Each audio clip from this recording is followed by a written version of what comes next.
Zero margin error. This isn't your school test. It is a national level exam.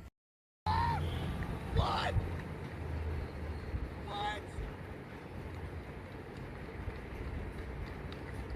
It is not you versus questions. It is you versus system. Okay. సిస్టమే చక్కగా లేదు. Paper leak అవుతుందా ఏందా మీకు తెలియదు. Zero margin error అంటారు. మళ్ళీ you versus system. 10 steps ahead. Oh my God. ఏడా head రో మళ్ళీ ఏం 10 steps ఇది తెలియదు. నాకు తెలిసి వీళ్ళు 10 steps ఉన్నప్పుడు ఎవరైతే పేపర్ లీక్ చేస్తారో వాళ్ళు తిరుపతి మెట్లు కూడా ఎక్కిపోయినట్టు. Your mental health and well being are top priority. చూడు, పూర్తిగా చంద్రముఖిగా మారిన నీ భార్య గంగని చూడు. ఎగ్జామ్ అయిపోయి 9 రోజులు 10 రోజులు అవుతుంది, ఆల్మోస్ట్ 10 days. ఇప్పుడు మీరు మొత్తం ఎగ్జామ్ క్యాన్సిల్, అంతా క్యాన్సిల్, మళ్ళీ మీకు ఎగ్జామ్ పెడతాం మేము ఆల్ ఓవర్ ఇండియా అంటే మీరు 1 year ఏం చేసిరో అవ్వనికి ఏం ఫరక్ పడదు. ఆడ పేపర్ లీక్ చేసుకున్నా అంతా అయిపోయింది, ఇదంతా మీకు ఇప్పుడు తెలుస్తుంది. వాళ్ళు ఎవరు చేసిన దానివల్ల మేము ఇప్పుడు మళ్ళీ ఎగ్జామ్ రాయాలా, మళ్ళీ టార్చర్ తీసుకోవాలా.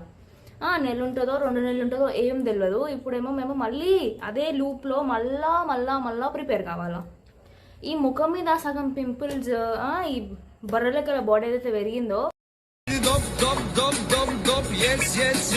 ఇదంతా సగం ఈ ఎగ్జామ్ టెన్షన్ వల్ల. ఇంక ఇదంతా మాకు సరిపోదని చెప్పి ఇంకా మీరు మళ్ళీ రీ ఎగ్జామ్ పెడుతున్నారు. వావ్.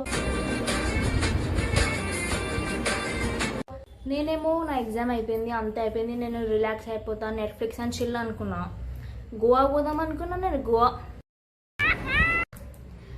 జిమ్కి పోయిన బక్కగా అవుదాం అనుకున్నా. ఖాళీ నేను ఇట్లా బక్కగా అవుతాను ఆలోచించిన అంతే. కథం నెక్స్ట్ డే ఇట్లా బొట్టు పెట్టి అత్తగారి ఇంటికి పిలుస్తారు కదా, అట్లా పిలిచినట్టు నువ్వు అట్లా గోవా పోతావు, నువ్వు అట్లా రిలాక్స్ అవుతావు, నువ్వు ఫస్ట్ మళ్ళీ ఎగ్జామ్ రాయనికి టెన్షన్ అయిపోలేదని చెప్పి మళ్ళీ పిలిచారు. సో ఫైనలీ నేను చెప్పేది ఒకటే, ఇప్పుడు మనం చేసేది ఏం లేదు, మనం చేసేది ఒకటే, ఖాళీ చదువుకొని మళ్ళీ ఎగ్జామ్ రాయాలా. ఇంకా ఈ డార్క్ సర్కిల్స్, ఈ పింపుల్స్ మొత్తం ఇట్లా ముఖం అంతా అయిపోతుంది.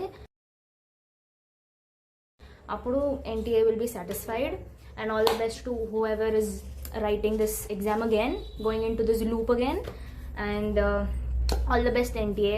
ఈసారి కూడా మళ్ళీ పేపర్ లీక్ చేస్తే ఇంకా మిమ్మల్ని ఏం తీసుకొని కొడతారో మీకు తెలియాలి. బాయ్.